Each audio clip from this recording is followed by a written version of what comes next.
जगदम्बा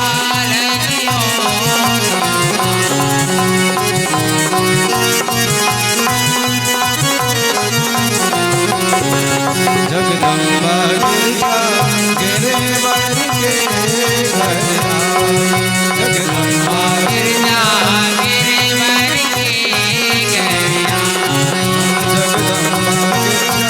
गिरवर के घर आई। हिमांचल जी बहुत प्रसन्न हो गए। नित्य अनेक प्रकार की बधाइयां बजने लगी। ब्राह्मण साधु संत दान लेने के लिए पहुंचने लगे। नारद जी को पता चला तो नारद जी महाराज वहां पहुंच गए। नारद जी का स्वागत हिमांचल राज ने खूब किया। नारी सहित मुनि पद सिरनावा, चरण सलिल सब भवन सिंचावा।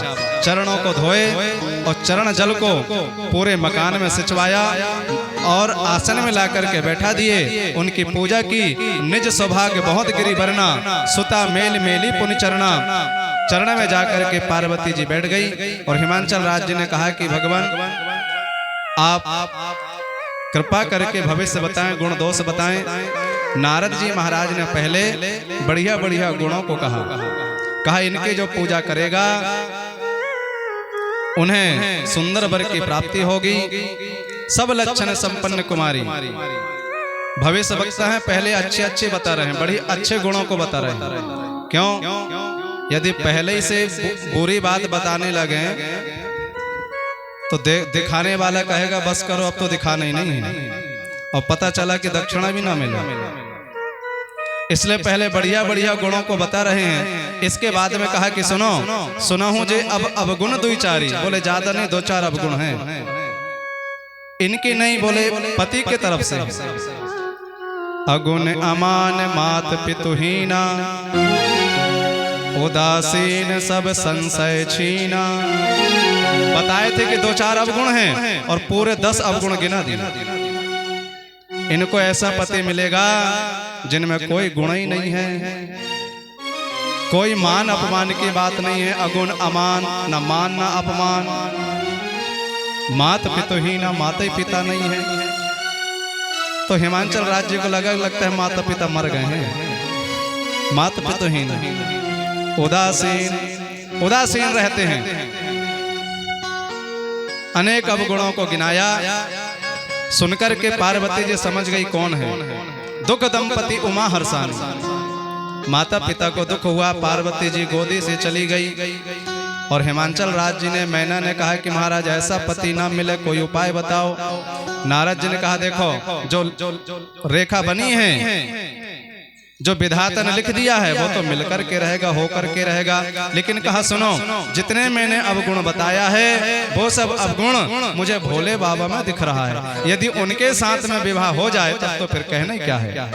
कहा उनके जो अवगुण है, अवगुण नहीं दिखाई देते, उनके अवगुण भी गुण हैं, इसलिए उनके साथ में विवाह हो जाए। लेकिन उनके साथ ऐसे विवाह नहीं होगा, तप करना पड़ेगा। नारद जी तो चले गए, लेकिन कौन ऐसे माता पिता हैं जो 5 वर्ष के बेटे से कहे कि वन में जाकर के तप कर। एक दिन स्वयं पार्वती ने कहा कि मैया मुझे सपने में कुछ ब्रह्मचारी दिखाई दिए और उन्होंने कहा है कि वन में जाकर के तप करो। और पार्वती गई और जाकर के वो तप में लग गई। इधर जब से सती का मरण हुआ है, भोले बाबा यहाँ वहाँ जाकर के कथा को सुनते हैं, कथा को कहते हैं, पूर्ण वैराग्य से भर गए। और देवताओं ने देखा कि भैया अब क्या किया जाए। तारकासुर नाम का एक ऐसा असुर हो गया है, उसने आशीर्वाद मांगा है कि मैं भोले बाबा के बालक से मरूं और किसी से नहीं मरूं। क्योंकि उसे मालूम है जब पत्नी ही नहीं है, पत्नी समाप्त हो गई, बालक कहां से आएगा, और बालक नहीं आएगा तो मैं कैसे मरूंगा। इसलिए देवता परेशान हैं, क्या किया जाए। और भोले बाबा समाधि लगाए बैठे हैं।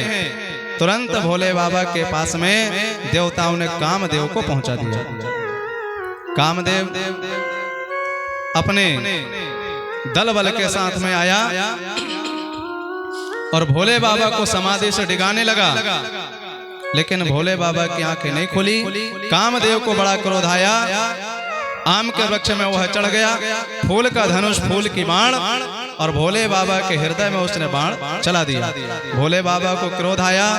तब शिवती सर नयन उघारा तब शिवती सर तब शिवती सर नयन उघारा तब शिवती सर नयन उघारा तब शिवती सर नयन उघारा चितवत काम भयं जर छारा चितवत काम चितवत काम भयं जर छारा चितवत काम भयं जर कामदेव समाप्त हो गया। रोते रोते वहां पर रति आई। भोले बाबा ने कहा तुझे थोड़ा इंतजार करना पड़ेगा। कृष्ण तनय होय सुत तेरा बचन अन्यथा होय ना मोरा। कामदेव समाप्त हो गया। देवता वहां पर पहुंचे। देवताओं ने निवेदन किया और उस समय स्वयं भगवान राम वहां पर पहुंचे और राम जी ने कहा कि शिव हमारी बात तुम्हें मानना पड़ेगा। कहा क्या? कहा देखो मेरी बात यह है कि तुम्हें विवाह अब विनती मम सुनहु शिवा जो मोह पर निज ने जाय विवाह ही शैल जही यह मोहि मांगे दे हूँ। विवाह करना पड़ेगा। भोले बाबा ने कहा वैसे तो मेरी इच्छा नहीं है लेकिन मैं आपकी बात को अपने सिर में रख रहा हूँ।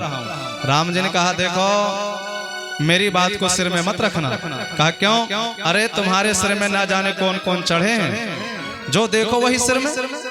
नाग देखो तो सिर में, चंद्रमा देखो तो सिर में और गंगा देखो तो सिर में और तुम कह रहे हो कि तुम्हारी बात भी सिर में।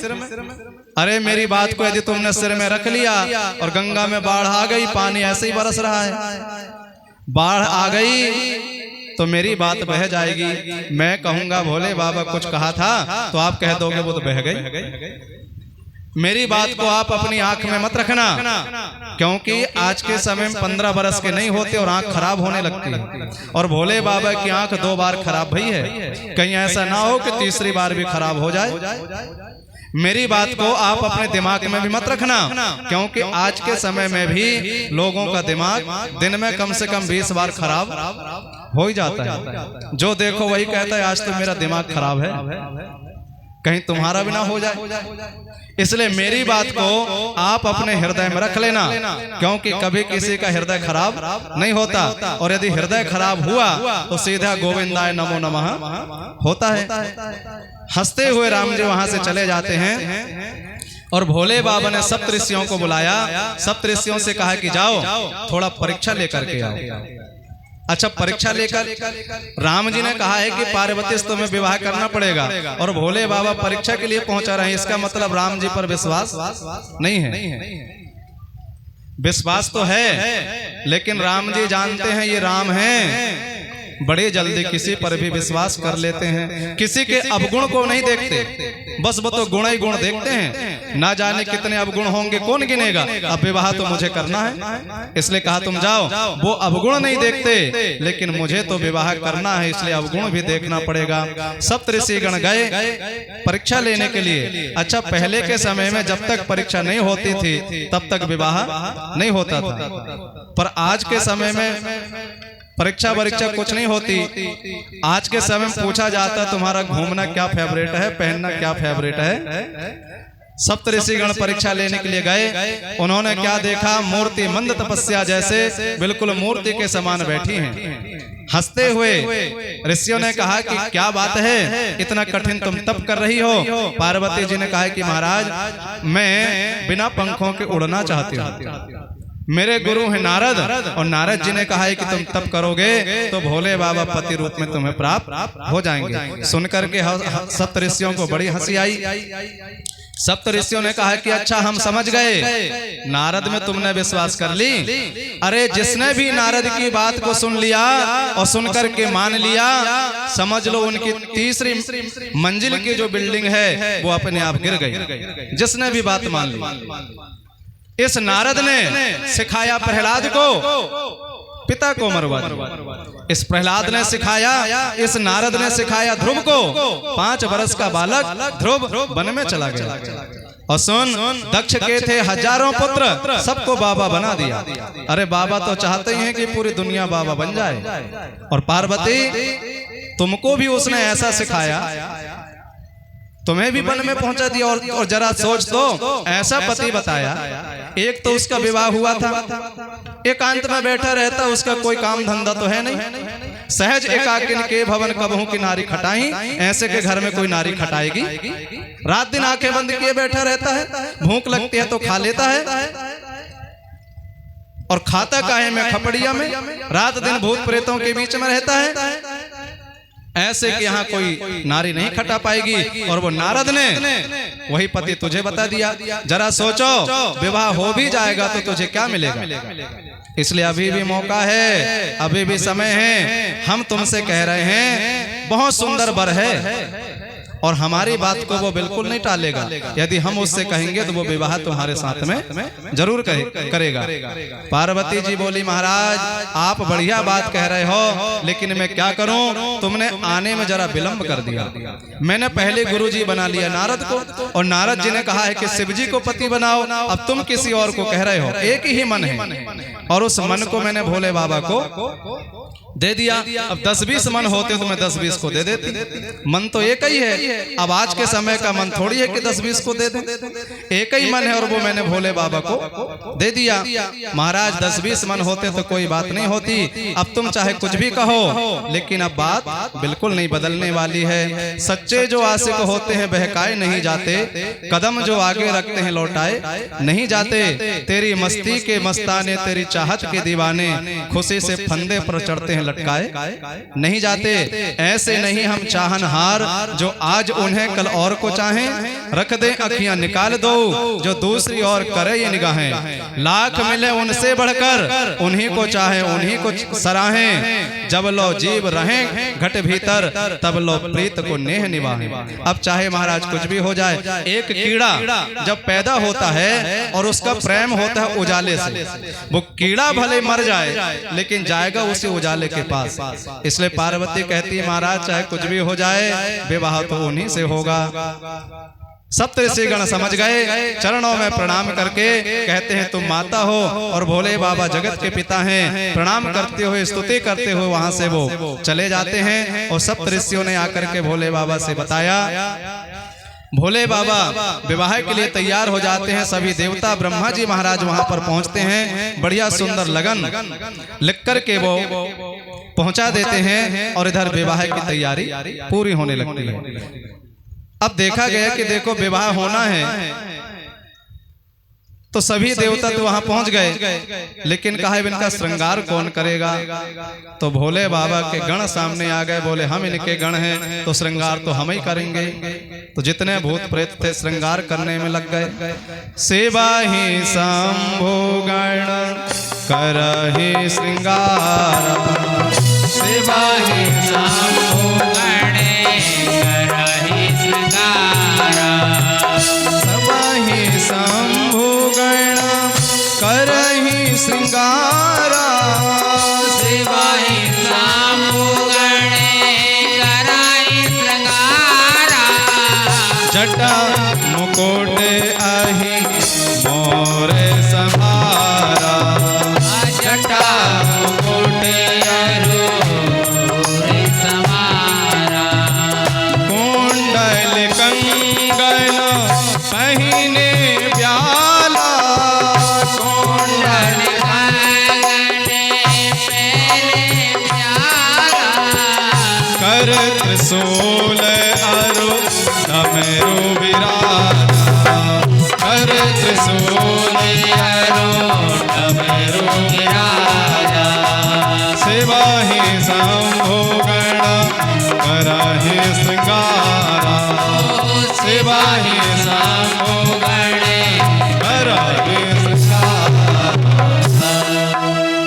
बाबा का क्या हो रहा है? क्या हो रहा है? श्रृंगार श्रृंगार नहीं हो रहा है। सेवहि संभोगन करहि श्रृंगारा। श्रृंगार आप लोगों का होता है, और भोले बाबा का क्या हो रहा है? श्रृंगारा। किसी का श्रृंगारा नहीं हुआ होगा, केवल श्रृंगारा हो रहा है भोले बाबा। अच्छा, श्रृंगारा क्या है? जो वस्तु जहां लगाई जाए वहीं लगे, और जितनी लगाई जाए उतनी लगे, तो ये क्या है? श्रृंगार। लेकिन कहीं की वस्तु कहीं लग जाए, और जो मन में जितनी मन में आवे उतनी लगा दे, तो ये क्या है? सेवहि संभोगन। अच्छा, ये भूत प्रेत कभी इन्होंने अपना श्रृंगार किए हों तो ये जाने कि श्रृंगार क्या होता है। और ब्रह्मा जी श्रृंगार दानी लेकर के आए, और श्रृंगार ये भूत प्रेत कर रहे। बढ़िया काली निकली, श्रृंगार दानी से काली निकाला। कहा भैया ये काली कहाँ लगा? अरे कहा जहां इच्छा से लगा दे। तो काली को निकाला, और काली को निकाल करके लगा दिया ओंठ में। फिर निकली लाली। कहा ये लाली कहाँ लगाए? तो लाली को निकाल करके लगा दिया आंख में। और पाउडर निकला, पाउडर।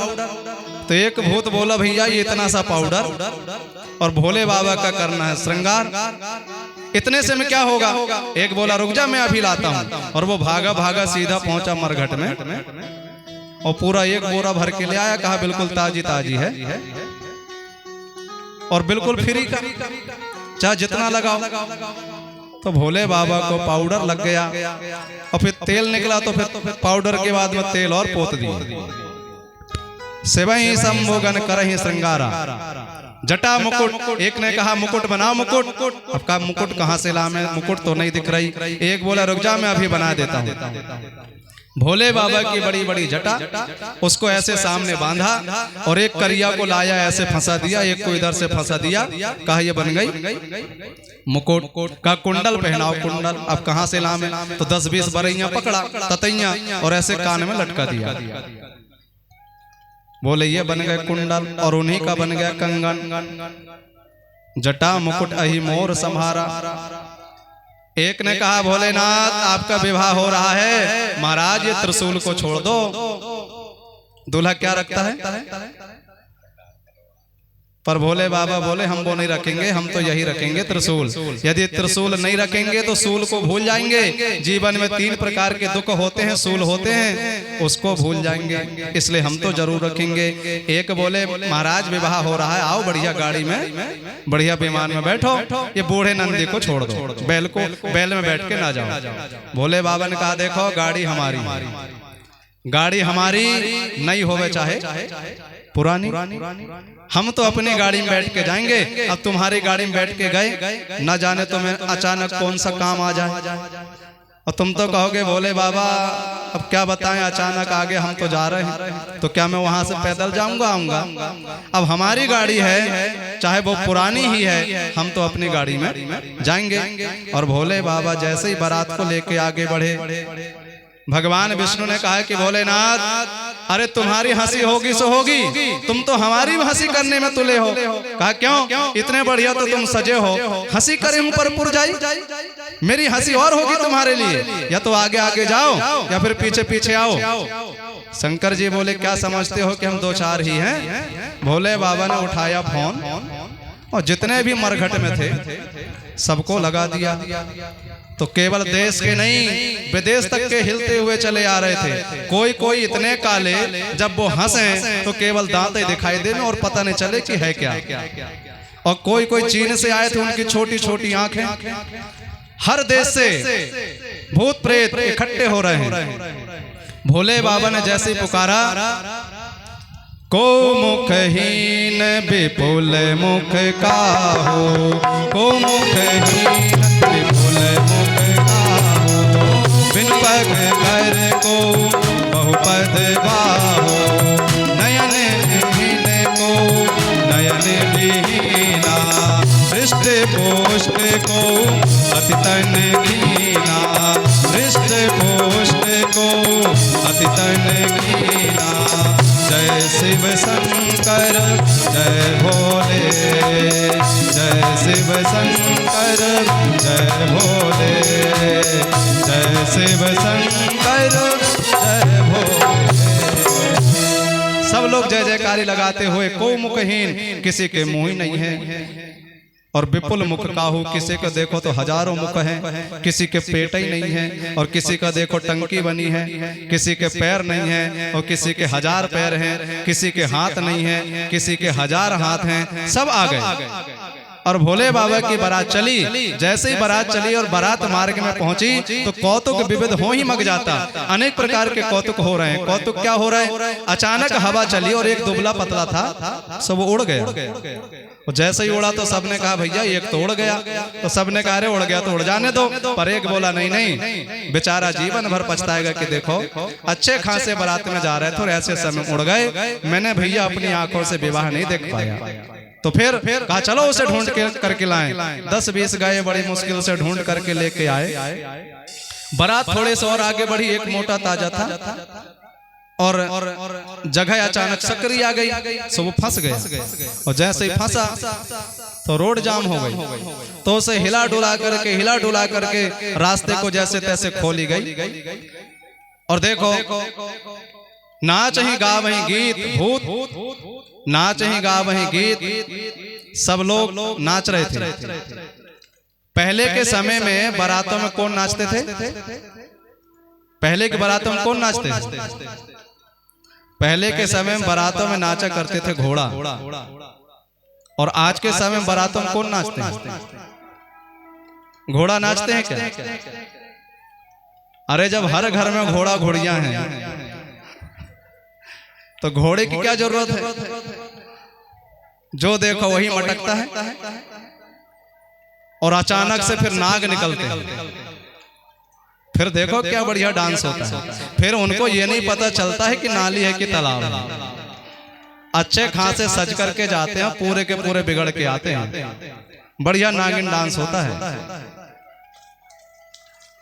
और भोले बाबा के बारात में नाच ही गा वही गीत, भूत सब के सब नाच रहे थे। और एक भूत बोला भोले बाबा हम इतने बढ़िया डांस कर रहे हैं और आप आगे आगे उधर को मोह किए चले जा रहे हो। कहा तो अरे कहा थोड़ा हमारा डांस भी देखो।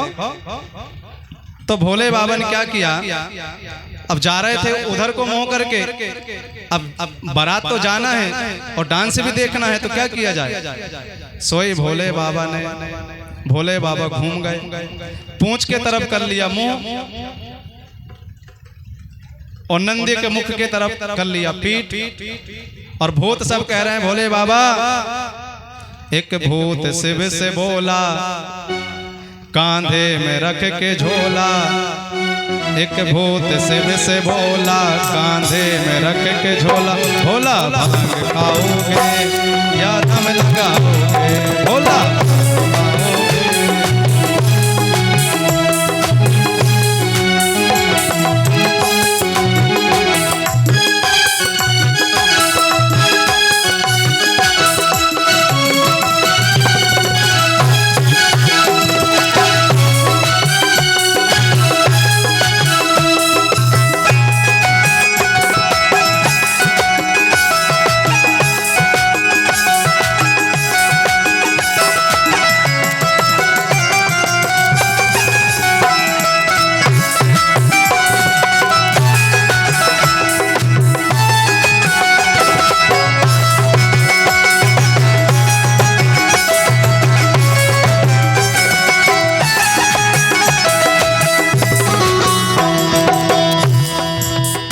भूत तो भूत है।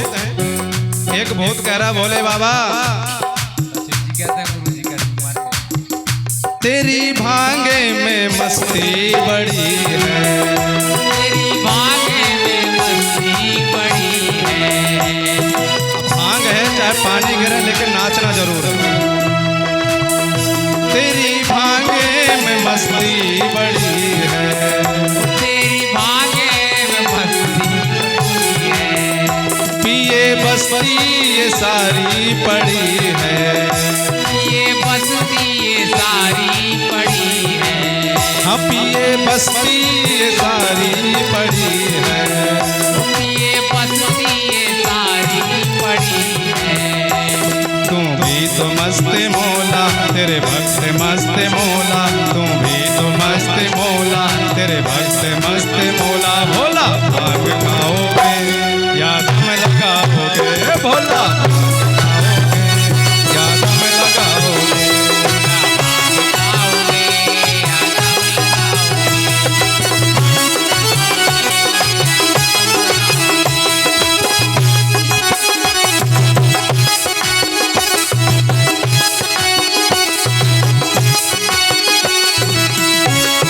श्री शंकर भगवान की।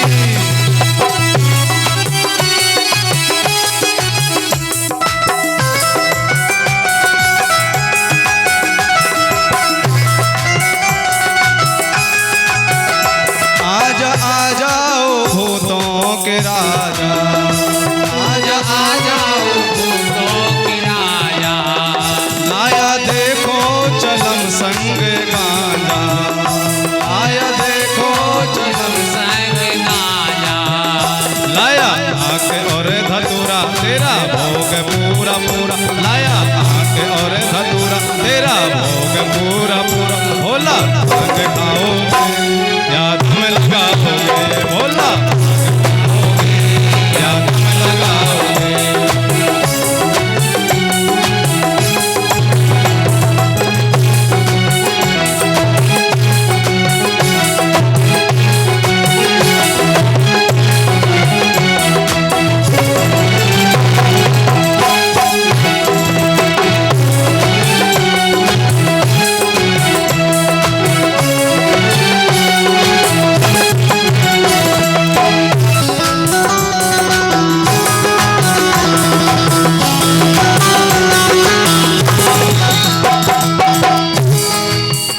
तुम तो शमशान के बाबा वासी, तुम तो शमशान के बाबावासी, तुम तो शमशान के बाबा वासी।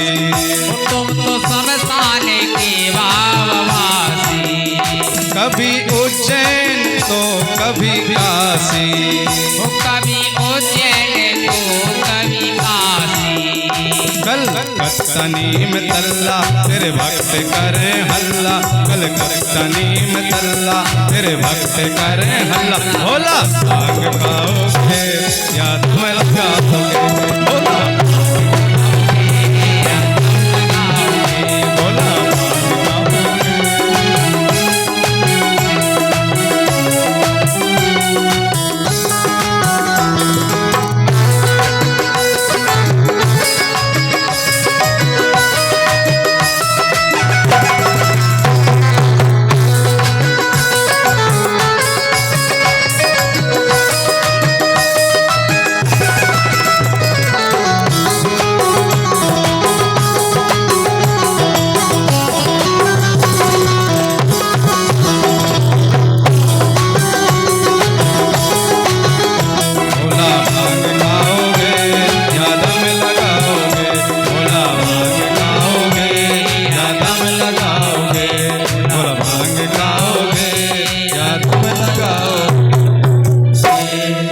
भोले बाबा की बारात जैसे हिमाचल नगरी में पहुंची है,